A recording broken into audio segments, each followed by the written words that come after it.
Darkness transforms the familiar world into a place of unknown threats. This primal fear of what moves in the night is a universal human experience, and it gave birth to our most timeless legends of night creatures. From the whispering forests of ancient Europe to the silent deserts of the Middle East, these spectral beings have haunted our collective imagination for thousands of years. In this journey, you will discover the stunning real-world origins of monsters, learning how animals, human psychology, and cultural fears merged to create the vampires and werewolves we know today. We will uncover why a simple bat and a misunderstood disease could spawn the myth of the vampire, and how the very real terror of wolves evolved into the legend of the werewolf. By the end, you will see these classic stories not as mere fiction, but as a profound key to understanding human nature itself. What is your own most enduring fear of the dark? Our ancestors knew a darkness we can scarcely comprehend. When the sun vanished, their world did not simply dim. It became a different realm entirely, one ruled by sounds and shadows. The safety of the campfire's glow was a tiny island in a vast sea of black, and beyond that circle of light, danger was a certainty. Predators with far superior night vision hunted with lethal efficiency. Every snapped twig or rustle in the undergrowth signaled a potential threat, triggering a biological alarm that still echoes within us today. This is not a learned fear, but one etched into our very DNA. Our brains are wired for survival, and in the dark, that wiring makes us see monsters in the shifting shapes of trees and hear intent in the call of a distant owl. This hypervigilance was a life-saving tool, but it also painted the unknown with a brush of terror. It is no coincidence that cultures separated by oceans and mountains all conceived of creatures that thrive in the night. From the dense forests of Germany to the vast plains of Africa, the same fundamental human experience gave rise to a shared bestiary of the dark. The night itself became a character in our stories, a living entity that hid and protected these beings. To truly understand the vampire or the werewolf, we must first stand in that ancestral darkness and feel the chill of genuine primal fear. It is from this fertile soil of shared human anxiety that our most enduring monsters first emerged. That primal fear of the night needed a face, and in the whispered tales of medieval Europe it found one. A mysterious plague would sweep through a village, and the terror did not end with death. The fear was that the deceased would not rest, but rise from the earth to stalk their own families, draining the life from them one victim at a time. This was the birth of the vampire legend, a chilling archetype woven from equal parts biological fact and human misunderstanding. Consider the vampire bat, a real creature encountered by European explorers in the Americas. Here was a winged, nocturnal animal that truly did survive on blood, a living embodiment of our darkest fears given form. When reports of these bats filtered back to the old world, they seamlessly merged with local superstitions, providing a perfect, tangible model for a creature of the night. But the legend was also fueled by a tragic misinterpretation of disease. Conditions like porphyria, which causes extreme sensitivity to sunlight and can make the teeth appear reddish, mirrored the vampire's supposed weaknesses and feeding habits. Even the natural process of decomposition was misread. A body swelling with gases might push blood up from the lungs, making it seem as if the corpse had recently fed.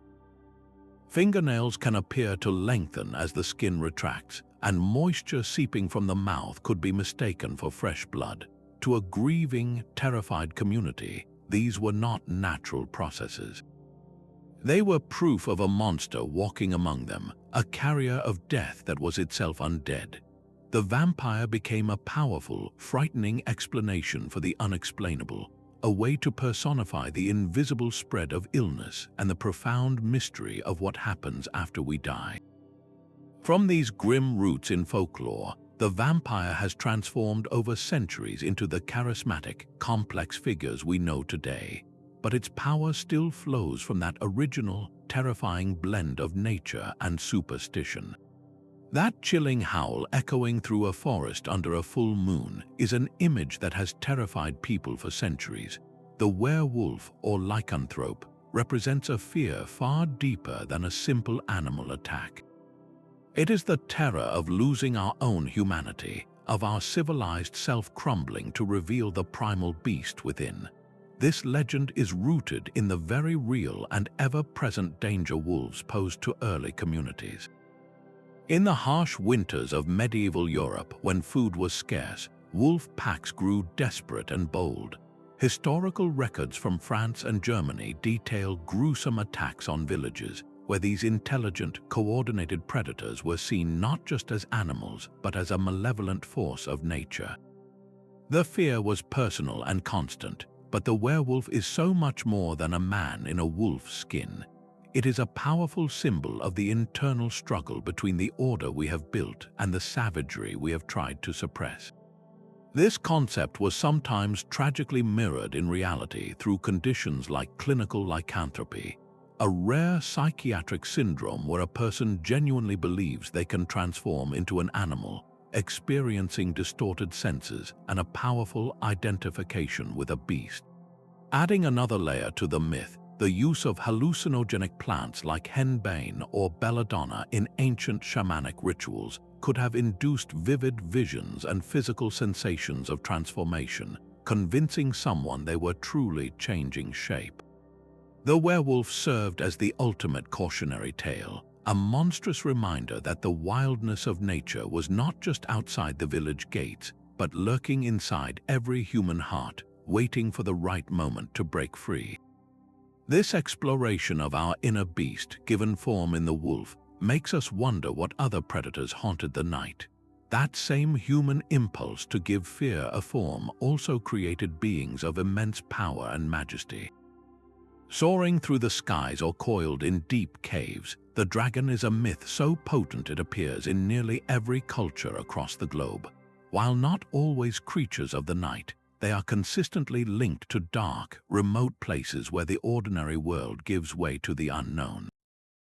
The origins of these great serpents of the earth are often found in the very ground beneath our feet.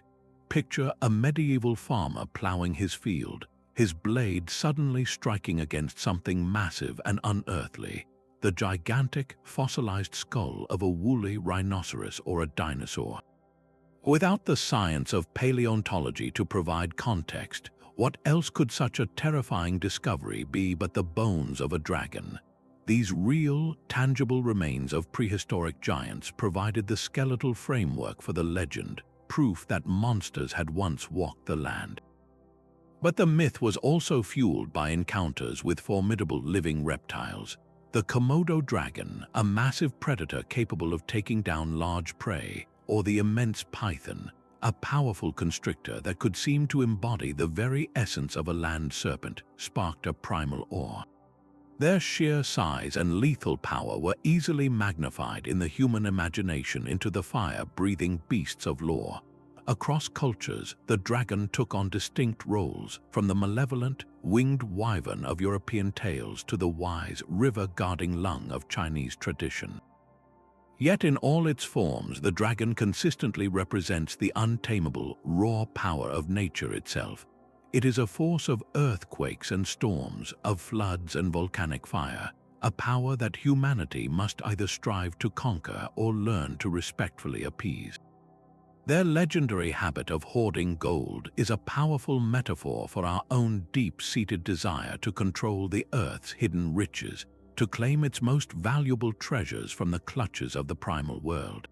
The dragon myth perfectly demonstrates how the simple discovery of ancient bones and the sight of a great reptile could be woven over centuries into stories of majestic, terrifying beasts.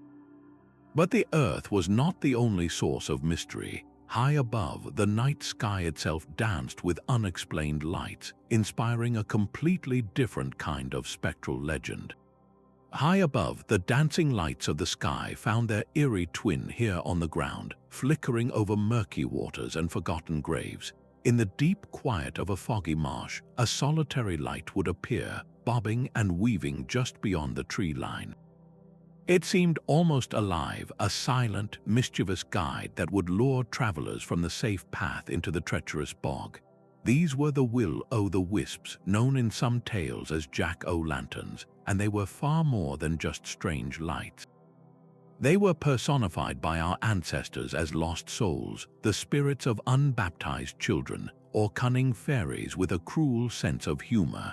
The stories served a deeply practical, life-saving purpose. By making the marsh a place haunted by spectral tricksters, elders effectively kept their children and community away from ground that could swallow a person whole. The real monster was the quicksand and the hidden pools, but the legend was the dancing light that led you to it. The scientific truth, discovered much later, is just as fascinating. In waterlogged areas where plants and animals decompose, the swamp itself breathes. Gases like methane and phosphine bubble up from the rot below. On a still night, these gases can ignite spontaneously upon meeting the air, creating those fleeting, ghostly flames that seem to hover and dance. For centuries, people saw the same phenomenon but told a different story. They saw agency and intent in a chemical reaction, crafting a narrative that explained the unexplainable and protected the unwary. This beautiful, eerie collision of observable science and human imagination gave us one of our most persistent ghost lights, but the marshlands were not the only places guarded by spectral beasts. In the misty moors and lonely country lanes, a different kind of phantom waited, one whose mournful cry promised doom. A phantom hound stalks the lonely country lanes of our oldest fears. Across the misty moors of the British Isles, a legend prowls of a beast as dark as a starless night. This is the Black Dog, a spectral canine with eyes like burning coals, an omen of death whose very sight chills the soul. Known as Black Shuck in East Anglia or the Grim in the north, this creature is more than a ghost story. It is a manifestation of our deepest anxieties given a familiar yet terrifying form. Its origins are woven from several dark threads. One is a memory, perhaps a racial memory, of the very real and formidable predators that once hunted these lands. The last wolves of Britain were massive, powerful animals, and their extinction did not erase the primal fear they inspired. Stray dogs, grown large and aggressive from scavenging on the edges of society, could easily have reinforced this fear, their shadowy forms seen as something far more sinister than a mere animal. But the legend also taps into a deeply personal terror, one experienced in the vulnerable state between sleep and waking. Sleep paralysis, a phenomenon where the mind awakens before the body, often conjures a crushing weight on the chest and the vivid, horrifying vision of a malevolent presence in the room.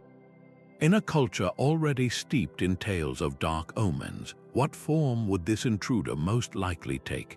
A monstrous black hound standing silent and menacing at the foot of the bed. The color black, universally tied to death, the unknown, and the void, completes this spectral portrait, transforming a potential guardian of the homestead into a herald of doom. Yet in some tales, the Black Dog is not purely evil. It is a guardian of ancient trackways old as the hills themselves, or a psychopomp, a spirit guide tasked with safely leading lost souls to the afterlife. This duality makes the legend all the more powerful. It is not just a monster, but a part of the natural and supernatural order, a dark companion on the final journey. The fear it inspires is not merely of being attacked, but of being chosen, of being seen by something that knows your fate. This primal fear of being the hunted, of having a predator single you out from the shadows, is one of humanity's most fundamental terrors. In the deep, silent cold of the northern forests, a different kind of hunger takes shape, The Wendigo is not a beast born of shadow, but of frost and famine. For the Algonquian peoples, this entity was the embodiment of a very real and ever-present terror, the slow, gnawing emptiness of starvation during an endless winter. Imagine a human being pushed beyond the brink of desperation by the cold and the lack of food. The legend says that in this state of extreme privation, a person could be possessed by the Wendigo spirit, or worse, transform into one through the act of cannibalism. The resulting creature is a horrifying portrait of insatiable hunger. It is described as impossibly tall and gaunt, its skin stretched taut over a skeletal frame, with sunken eyes that glow like embers. Its most chilling feature is its mouth, sometimes said to be lined with razor-sharp teeth of ice, forever craving the one food that can never satisfy it, human flesh. This was not merely a ghost story to frighten children. It was a profound cultural warning. In a society where survival depended on community and shared resources, the Wendigo myth served as a powerful deterrent against the ultimate social sin. It gave a name and a form to the unthinkable madness that isolation and extreme hunger could bring. The monster was not an external predator, but a potential within every person, a darkness that could awaken when the bonds of civilization were stretched to their breaking point.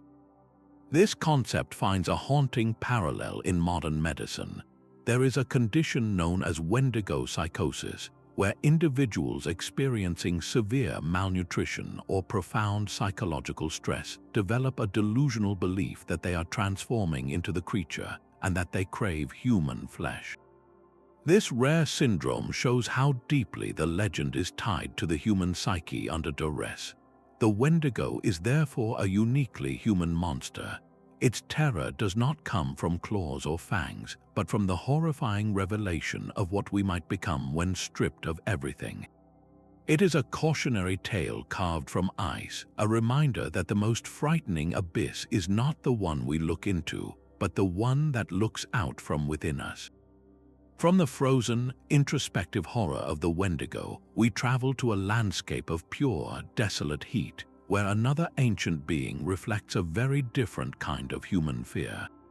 The desolate heat of the desert breeds a different kind of dread, one focused not on the soul, but on the sanctity of the body itself. From the vast, empty spaces of the pre-Islamic Arabian Peninsula emerges the Ghoul, a creature that makes its home in cemeteries and ruins. This is not a predator that hunts the living in the night, but one that waits for life to end only to violate its final rest. The Ghoul's primary horror lies in its consumption of human flesh, specifically the flesh of the dead. It represents a universal and profound fear, the terror of bodily desecration, of a loved one's grave being dug up and their remains treated with utter disrespect. This legend was forged in the harsh realities of the desert environment. The chilling cries and unnerving laughter of hyenas, animals known to dig up shallow graves with their powerful jaws, provided a perfect, real-world model for this graveyard dweller. The very real, despicable act of grave robbery, whether for plunder or for darker purposes, also fed into the myth, giving a monstrous face to a very human crime. But the Ghoul's power goes deeper than scavengers or thieves. It preys on a fundamental anxiety found in cultures that practice elaborate burial rites, the fear that the deceased will not find peace. When so much ritual is designed to ensure a safe journey to the afterlife, the idea of a monster actively preventing that rest, of consuming the very vessel meant for the next world, is a profound spiritual violation. Over centuries, as these tales traveled west, the Ghoul was often simplified in literature, becoming just another shuffling, generic monster. Yet its original essence remains a potent symbol of our deepest unease about mortality. It is the fear that death may not be the final boundary, that our physical forms could be subjected to one last terrible indignity. This obsession with the body's fate after death connects the Ghoul to many other monster myths, revealing a universal human need to believe that our final rest is indeed final. And as we close our eyes each night, we enter another vulnerable state, one where a different kind of visitor is said to feed. This crushing presence in the dark has a name and a long, terrifying history. The sensation of being pinned to your bed, struggling for breath as a shadowy figure looms over you, is a universal human horror. For centuries, this was not a medical condition, but a demonic attack. People called the male spirit an incubus and the female a succubus, entities that visited sleepers to induce horrifying visions and steal their vitality. These legends were a direct attempt to explain the unexplainable terror of sleep paralysis. During this state, the brain's natural paralysis that prevents us from acting out our dreams lingers even as consciousness returns, trapping a person in a waking nightmare where the feeling of a heavy weight on the chest is utterly real. The mind, desperately trying to make sense of this terrifying limbo, conjures a presence from the shadows. In a world governed by religious belief, what else could this invasive, intimate violation be but a demon? These stories also served a darker, more social purpose. In highly restrictive societies, they provided a supernatural excuse for unwanted pregnancies or for feelings of profound shame and guilt associated with sexual dreams. An incubus or succubus became a scapegoat for events that carried severe social consequences, a way to preserve one's honor in the face of unexplained physical or emotional experiences. This makes these entities uniquely personal monsters. They were not inspired by a wolf in the forest or a bat in the night, but by the internal landscape of our own minds. Their domain is the vulnerable space between consciousness and sleep, where our control vanishes and our deepest anxieties take physical form. The horror of the incubus and succubus is the ultimate loss of autonomy, the fear that even in our most private and restful state, we are not safe from violation. They prove that some of the most persistent monsters do not lurk in the woods, but in the quiet, terrifying space behind our own eyelids. And from this internal terror born in the bedroom, we can turn to an external hunter whose silence is its most fearsome weapon. Silence can be the most frightening sound of all in the deep woods. Yet in the Celtic twilight, you might not find silence but a sudden, impossible companion. Emerging from the mist on a lonely path, a sleek black horse with intelligent, glowing eyes would fall into step beside you. This was the Púca, a master of forms as changeable as the weather. It could just as easily appear as a goat with curling horns, a rabbit vanishing into the ferns, or a shadowy figure that almost looked human. This shapeshifter was the spirit of the wild landscape itself, and its mood was as unpredictable as a sudden squall. One night, it might mischievously lead a weary traveler in circles until they were hopelessly lost. Another night, that same creature could speak in a rasping whisper, offering a vital prophecy that would save a family from ruin. Its duality was not a contradiction, but a lesson. The Púca reflected the essential truth of the untamed world, a force that provides berries for eating and thorns for tearing, calm seas for fishing and storms for sinking boats. It was neither good nor evil, but powerfully, magnificently capricious. The origins of this legend are rooted in the clever, elusive animals that still dart through the Celtic countryside. A fox, with its seemingly knowing gaze and uncanny ability to vanish, could easily be seen as more than a simple beast. A hare, erupting from its form in a burst of speed, might be the Púca itself, shifting form in the blink of an eye. To encounter such an animal in the half-light felt like a personal encounter with the consciousness of the land. The Púca demanded respect, not worship or conquest. Leaving a portion of the harvest for it was a way to acknowledge its presence and hopefully secure its favor. This creature perfectly captures the complex relationship our ancestors had with nature. It was not a monster to be slain, but a powerful, temperamental neighbor.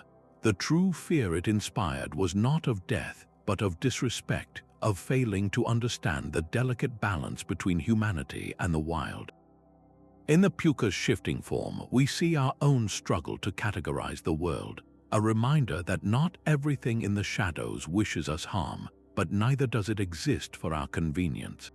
This ambiguous dance with a creature of mist and moonlight makes us question what is truly real when the sun goes down. A dense, ancient forest does not simply hide a monster, it becomes one. The specific form a night creature takes is never an accident. It is a direct reflection of the world that first imagined it. In the endless, shadowy woodlands of Central and Eastern Europe, the monsters are spirits of the trees themselves. The German Walgist is a gnarled, ancient presence within the oldest oaks, while the Slavic Leshy is a towering, shape-shifting master of the woods who can lead hunters astray with a single echoing laugh. These are not creatures that merely live in the forest. They are the forest given consciousness and a voice, embodying the very real fears of getting lost forever in an impenetrable maze of branches and gloom. 1,000 miles away, under a burning desert sun, the threats shift dramatically. Here, the dangers are not of being lost among trees, but of thirst, of isolation, and of the venomous creatures that thrive in the heat. This environment gives rise to a different kind of phantom.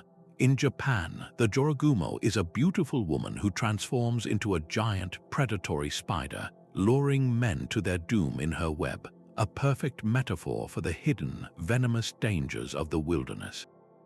From the deserts of Arabian folklore comes the Ifrit, a being of smoke and scorching fire, its nature as untamable and destructive as a sandstorm.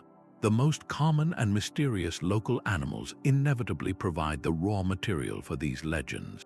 A culture that fears the stealth and venom of spiders will weave them into a seductive, intelligent monster. A society living in a landscape of extreme heat and aridity will conceive of a spirit that is fire incarnate. These stories are not random flights of fancy, they are deeply coded survival guides. By mapping the geographic spread of these myths, we are effectively reading a map of ancient human anxieties.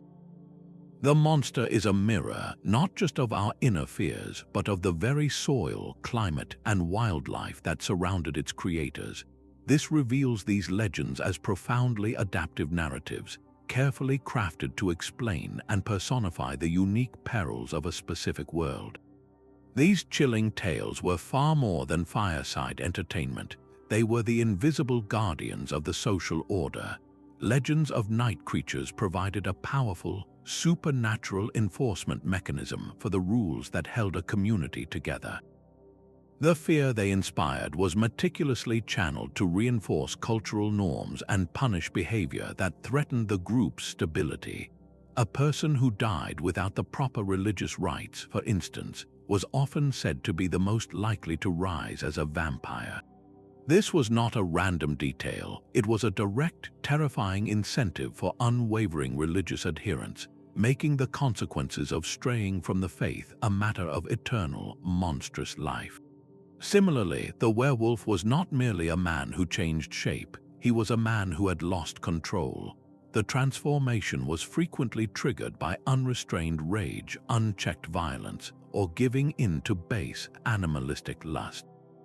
The legend served as a stark warning that surrendering to these inner demons would literally turn you into a beast, alienating you from your own humanity and your community.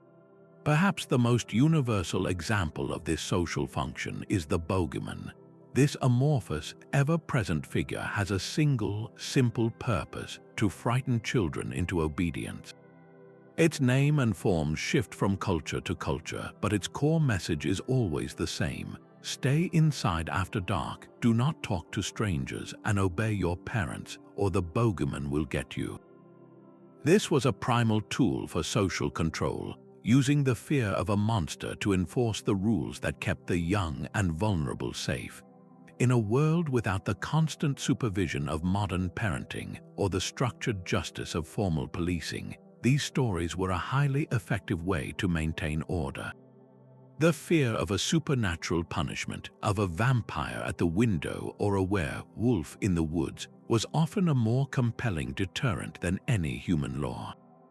These monsters became active participants in the cultural machinery, teaching generations what it meant to be good, to be civilized, and to be part of the community. They codified the concepts of good and evil into tangible, frightening forms, providing a framework for moral understanding that was as memorable as it was terrifying.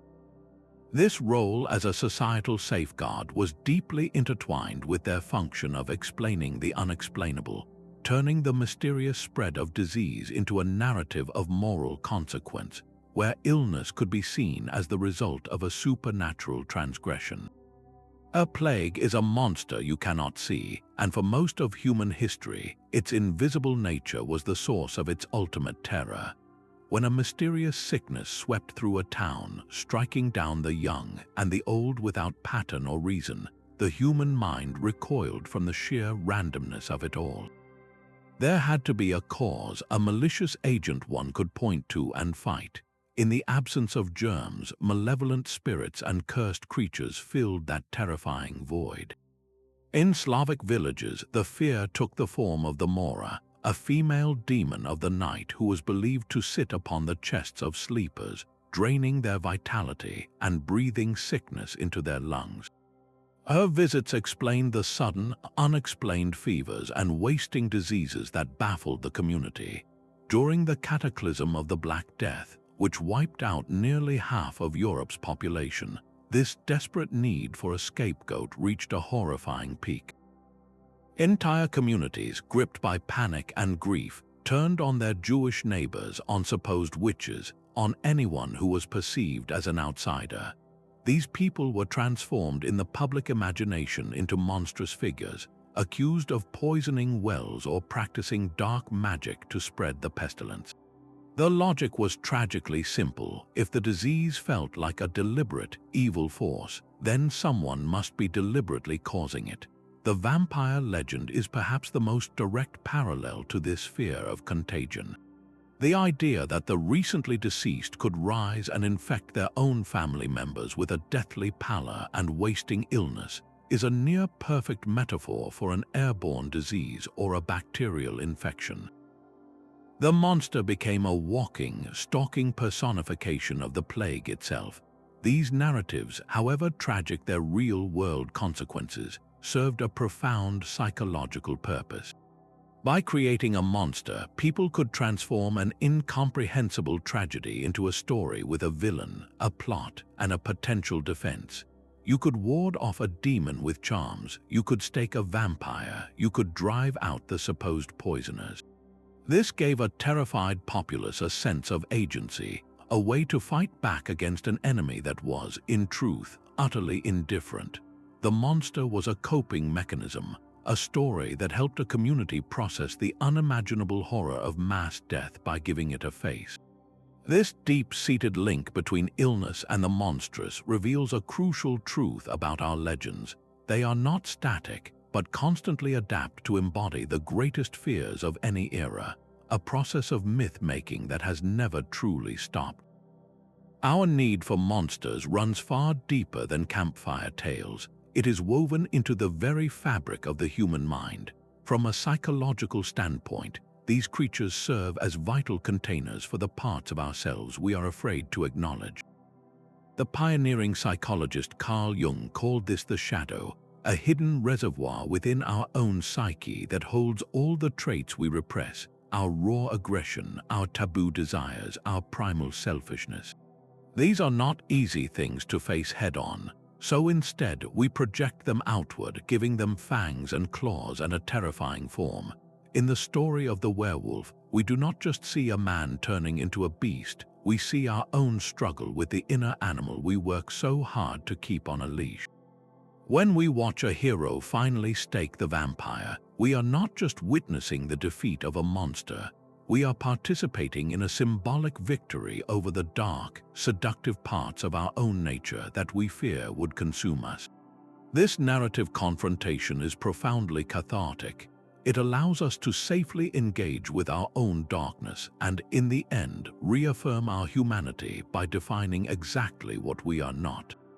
Beyond this internal battle, monster stories function as a crucial training ground for our emotions. They allow us to simulate extreme danger from the safety of our own minds. When you feel your heart pound as the creature stalks its prey, that rush of adrenaline is real. The relief you experience when the threat is finally overcome is also genuine. This cycle is a form of emotional exercise, a way to practice being afraid and then practice finding our courage. It strengthens our psychological resilience. An abstract fear, like the fear of the unknown or the dread of loss, is formless and overwhelming, but a monster gives that fear a face, a shape, and a set of rules. You can learn its weaknesses, you can hide from its gaze, you can, in the context of the story, ultimately defeat it. This act of making the unmanageable manageable is a fundamental human coping mechanism. These legends are not primitive relics, they are a functional part of our cognitive toolkit, a timeless technology for navigating the terrifying landscapes of both the world and the self. This deep-seated psychological blueprint ensures that our monsters will never truly die. They simply evolve, putting on new faces to confront the unique anxieties of every generation. The raw, primal terror of the village ghost story was about to be refined. The scattered whispers and local superstitions that had haunted the dark for centuries found a new home and a new power on the printed page. Authors began to gather these threads of folklore, weaving them into narratives with structure, character, and profound psychological depth. Bram Stoker did not invent the vampire, but his novel Dracula took the creature from the graveyard and gave it a title, a castle, and a chilling, sophisticated menace. He codified the rules, transforming a folkloric pest into an aristocratic, global threat. Around the same time, Robert Louis Stevenson approached the same ancient fears from a different angle. His strange case of Dr. Jekyll and Mr. Hyde is a werewolf story stripped of the moon and the fur. It is a pure, terrifying exploration of the duality within a single man, a scientific rather than supernatural split between the civilized self and the hidden beast. The monster was no longer just outside the window. It was in the laboratory, a potion away from being unleashed. These literary works did more than just tell scary stories. They added layers of social commentary. Dracula's invasion of England tapped into fears of racial purity and reverse colonization, while Jekyll and Hyde held a dark mirror to the repressed hypocrisy of Victorian society. By giving these night creatures complex motivations and placing them in a recognizable world, literature elevated them from simple monsters to powerful symbols. A local Balkan fear became a universal archetype. A cautionary tale about the beast within became a fixture of the modern psyche. This process of adaptation and reinvention granted these legends a kind of immortality. They were no longer tied to a single village or a specific set of folk beliefs. They were now part of a global conversation, ready to be reinterpreted with each new generation. And just as the printing press gave them a new lease on life, an even more powerful medium was waiting in the wings, ready to project these ancient shadows onto a giant silver screen. The flickering projector of an early cinema did more than just tell a story. It cast a living shadow. With the invention of film, the monsters that had haunted our imaginations for centuries finally stepped into the light, their forms given terrifying clarity. The silent German expressionist masterpiece Nosferatu gave us a vampire that was not a charming aristocrat, but a rodent-like creature of pure pestilence, his long fingers and bald head moving with an otherworldly stiffness that felt deeply wrong. This was a being of palpable dread, made real through the stark interplay of light and shadow. Then came the universal monsters of the 1930s, who codified the iconic looks we still recognize today. Bela Lugosi's Dracula, with his hypnotic stare and aristocratic cape, and Lon Chaney Jr.'s tragic Wolfman, a man tormented by a curse he could not control, became the definitive versions of these ancient myths. These films took the literary archetypes and made them visceral. You did not just read about a transformation, you watched Lon Chaney's face contort in agony as hair sprouted from his skin. You did not just imagine a castle, you were enveloped by its gothic arches and creeping fog, all set to a chilling score that tightened the knot of fear in your stomach. Cinema was the perfect medium for the monster myth because it could bypass the intellect and speak directly to our primal senses. But these creatures were never static. As the world changed, so did the monsters on screen.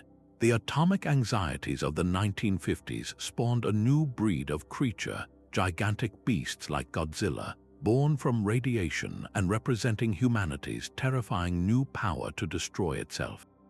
In more recent decades, we have seen a shift toward the postmodern monster, a figure we are often asked to understand or even pity.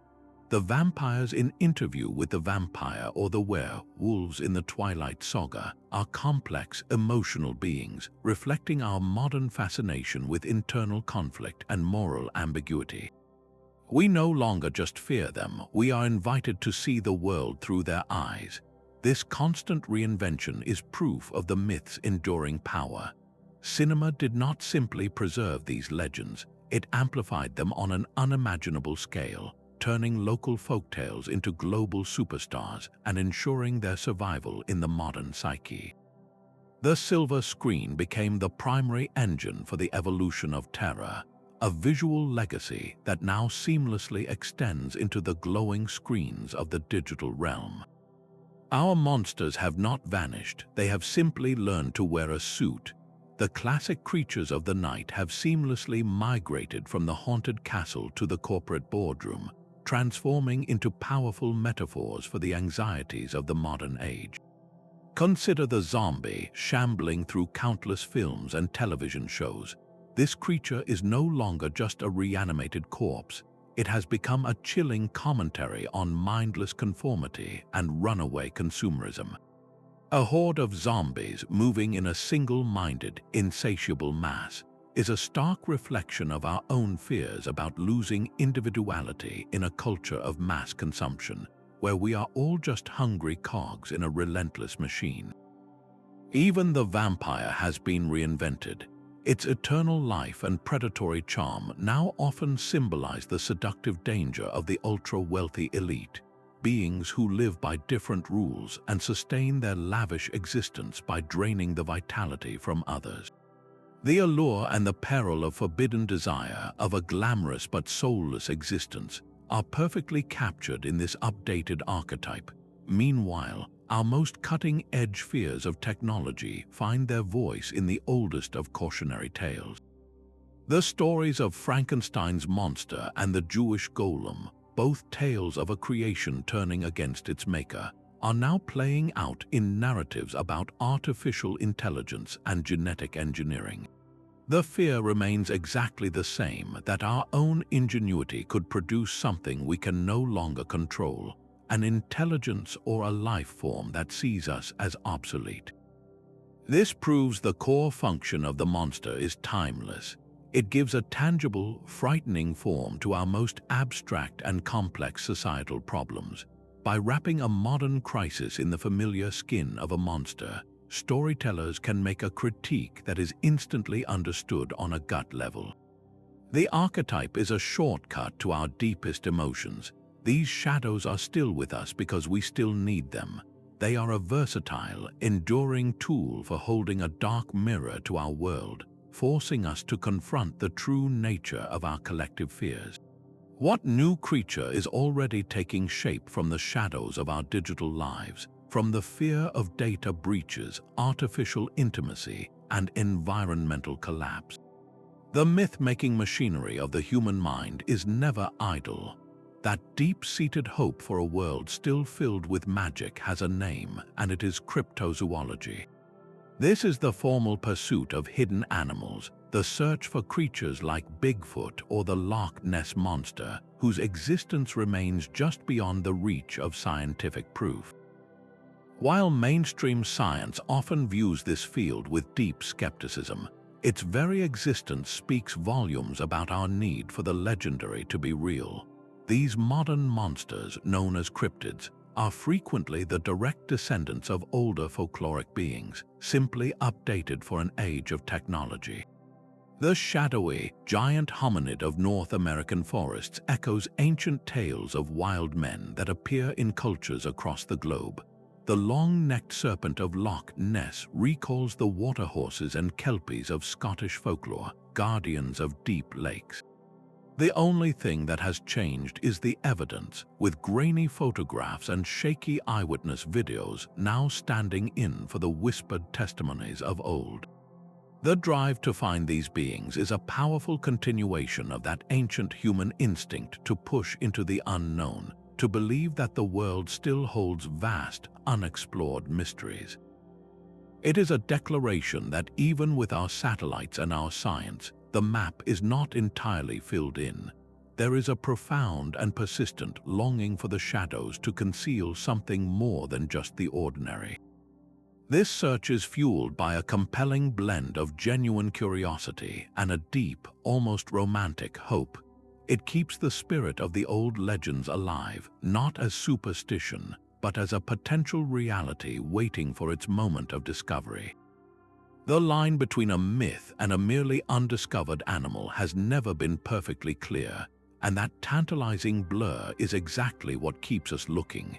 Science has systematically stripped the supernatural from our oldest ghost stories, revealing the raw biological and environmental triggers beneath.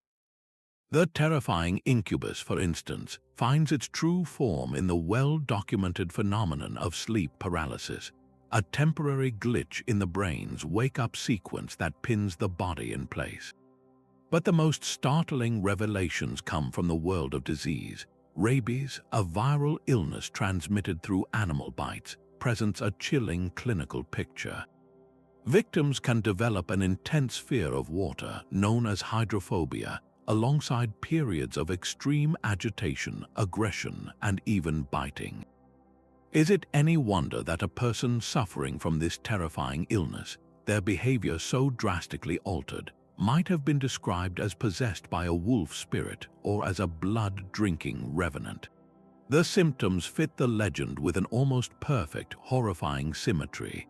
On a larger scale, entire outbreaks of strange behavior can be traced to a more insidious cause. Ergot fungus, a mold that grows on damp rye and other grains, is a powerful natural hallucinogen. When an entire village consumed bread made from contaminated flour, the result could have been a mass poisoning event. People might have shared vivid, terrifying visions, experienced convulsions, or felt burning sensations on their skin. To a pre-scientific society, what else could this be but a sign of collective demonic possession or a curse from a local witch? The logical response was to find a scapegoat, leading to the very real tragedies of the witch trials. This scientific unmasking might seem to rob the legends of their magic, but it does the exact opposite. It replaces a simple monster with a far more complex and compelling story of human experience. These were not just tales invented from nothing, they were desperate, brilliant attempts to make sense of genuine suffering and inexplicable events. The real power of the myth lies in this incredible human capacity to weave narrative from chaos, to find a villain in a virus, and to see a demon in a dream. The truth behind the shadow is not less fascinating than the shadow itself. It is a testament to our enduring need to explain the world, even when our only tools are fear and a fertile imagination. A canvas can hold a scream that lasts for centuries. Francisco Goya, in his later years, covered the walls of his home with the haunting series known as the Black Paintings. Here, in dark, swirling pigments, he gave form to a Saturn so consumed by primal terror he devours his own child. These are not illustrations of a specific myth, but pure, unfiltered dread made visible. Goya translated the emotional essence of the monster, the consuming anxiety and the shadow of madness, directly into visual form, bypassing story entirely to speak to our deepest fears. At the same time, composers were conjuring similar phantoms in sound. Modest Mussorgsky's Night on Bald Mountain is a masterpiece of orchestral terror, a piece that does not merely describe a witch's Sabbath, but audibly builds one around the listener. From a quiet, ominous beginning, the music swells into a frantic, chaotic crescendo, the strings and woodwinds mimicking the shrieks and dances of spectral figures on a haunted hillside. You do not need to see the demons to feel their presence. The music itself becomes the supernatural event. This is the unique power of art and music in the realm of the monstrous. Where a story gives us a plot, a painting gives us a mood. Where a film shows us the creature, a symphony makes us feel its approach in the rising tension of the brass and the pounding of the drums. These artistic interpretations tap into the raw, sensory core of the legend, the pure emotional experience of fear, awe, and the sublime terror of the unknown. They explore the monster's symbolic weight through the visceral impact of color, distorted form, and dissonant harmony, capturing an ambiguity that a straightforward narrative might simplify. This profound and enduring influence, from Goya's chilling murals to Mussorgsky's demonic tone poem, proves that these nocturnal archetypes are not confined to any single medium. They are a fundamental, timeless wellspring of inspiration, a dark muse that allows humanity to give shape and sound to the otherwise ineffable aspects of our own deepest anxieties. A Chinese jiangshi hops stiffly through a moonlit graveyard, its rigid movements a world away from the graceful glide of a Transylvanian count, yet both are vampires. Across the planet in the forests of West Africa, the asanbosom hangs from tree branches with iron hooks for feet, waiting to drink the blood of passers-by. And in the villages of Southeast Asia, the Penangalan appears as a woman by day, but at night her head detaches, trailing spine and intestines as she flies in search of blood. These creatures never met in folklore, never crossed paths in any ancient tale. They evolved in complete cultural isolation, and yet they all share that same chilling, fundamental purpose: to consume the life force of the living. This is no coincidence. It reveals a profound truth about humanity. Our fears speak a universal language. The specific monster is a local dialect shaped by its environment. The fear of the restless dead, however, is a mother tongue we all share. Look at the shapeshifter, another archetype that appears everywhere. The Navajo skinwalker of the American Southwest, the Germanic werewolf, the kitsune of Japan, the selkie of Celtic lore, all speak to a deep-seated anxiety about the fragility of our own identity and the wildness that might lie just beneath our skin. The local details are painted with the colors of native wildlife and cultural beliefs. A fox spirit in one land, a seal woman in another, but the psychological canvas is the same. We are all afraid of the predator, of the untamed wild, and of the darkness within ourselves. Placing these myths side by side is like looking at a global tapestry woven from the threads of the human psyche. Each culture contributes its own unique pattern and hue, but the overall picture tells a single, unifying story. We are connected not just by our hopes and dreams, but by the very shape of our nightmares. This shared vocabulary of dread is a powerful reminder of our common humanity, a bond that stretches across every ocean and every mountain range. Fear did not just inspire stories, it demanded action. This universal need for protection gave rise to a rich and varied arsenal of rituals designed to reclaim the night from its spectral inhabitants. A simple clove of garlic hung over a doorway was far more than a culinary ingredient. It was a potent barrier believed to repel a vampire's unclean spirit. In the Celtic world, the chime of an iron bell or a horseshoe nailed above a door was not just a sound or a symbol of luck. It was a deterrent to fairies and spirits who were said to fear the metal of the earth. Even the careful rituals of burial, from placing coins on the eyes of the deceased to binding their feet together, were not merely acts of respect. They were crucial, practical measures to ensure the dead would not rise and wander. These practices were a form of spiritual engineering, a way for people to build invisible walls around their homes and their hearts. They transformed the paralyzing fear of the unknown into a manageable set of tasks, a proactive defense against the chaos of the dark. Amulets carved from bone or stone, symbols like the pentagram drawn on a cradle, whispered prayers before sleep, all served as a kind of armor for the soul. This human impulse to create order from terror is as enduring as the fears themselves. We may no longer nail iron over our doors to ward off fairies, but we compulsively check that the front door is locked. We do not hang garlic in our windows, but we install security systems that cast a digital net of protection around our property. The modern ritual of checking under the bed for monsters is a direct, almost instinctual echo of our ancestors peering into the shadows beyond the firelight, ensuring that the perimeter is secure. These actions, ancient and modern, are a testament to our deep-seated need to feel safe, to draw a line in the sand and declare that here, in this space, the shadows cannot cross. The monster under your childhood bed was the very first legend you ever created. It had no detailed description, no history in a storybook, yet its presence in the dark was an absolute certainty. This formless terror is the purest expression of our earliest fears, a direct response to the vast unknown that begins where the nightlight's glow fades away. That shapeless thing in the shadows is not a learned fear, but a primal one, a personal monster born from a mind just beginning to navigate a world full of genuine dangers. Before we can articulate the concept of death or disease, we understand the vulnerability of being alone in the dark. This initial, powerful anxiety is the raw material from which all other monster myths are eventually sculpted.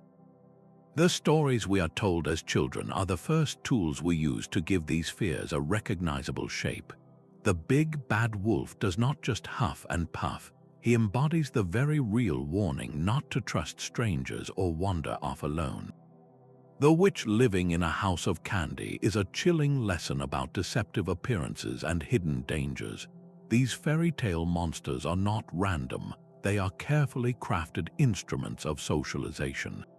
They translate abstract parental warnings into vivid, memorable narratives where the consequences of disobedience are terrifyingly clear. Through these stories, we begin our lifelong training in managing fear. Confronting the wolf in the story from the safety of a parent's lap is a rehearsal for facing real-world anxieties. It is a safe space to feel a rush of adrenaline and then experience the relief of the woodcutter's arrival, building our emotional resilience one scary story at a time. The shadows that frightened us at 5 years old do not vanish when we grow up. Instead, they mature alongside us. The vague rustling in the closet solidifies into the precise click of a vampire's fangs. The unseen presence in the hallway gains the specific, chilling backstory of a ghost.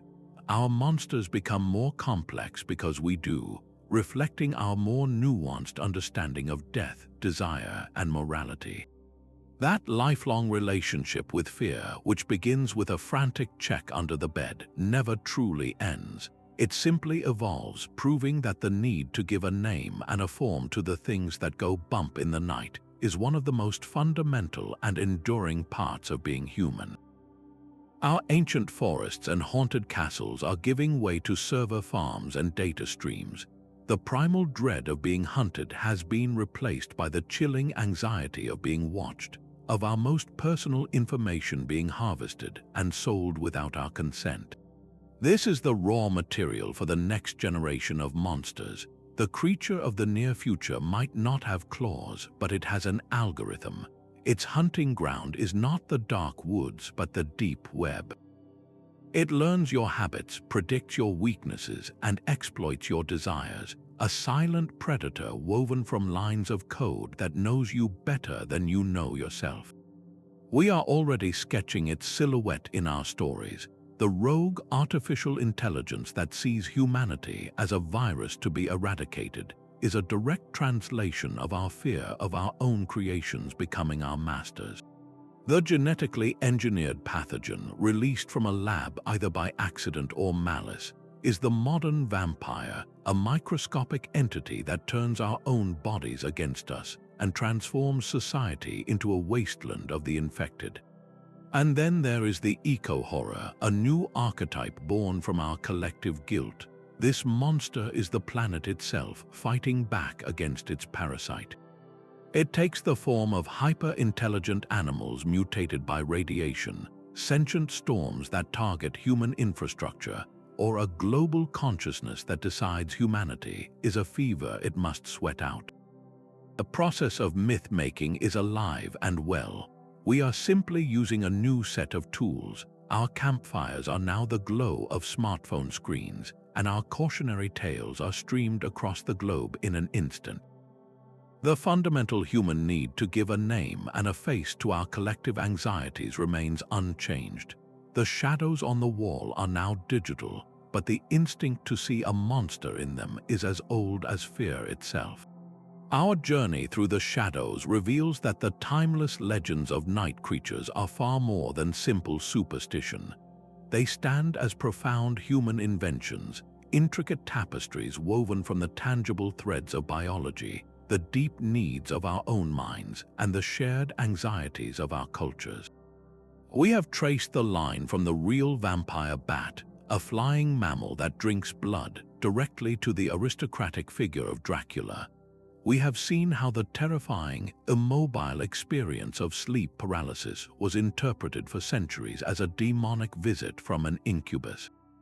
At every turn, the natural world and the supernatural realm are intimately, inextricably linked.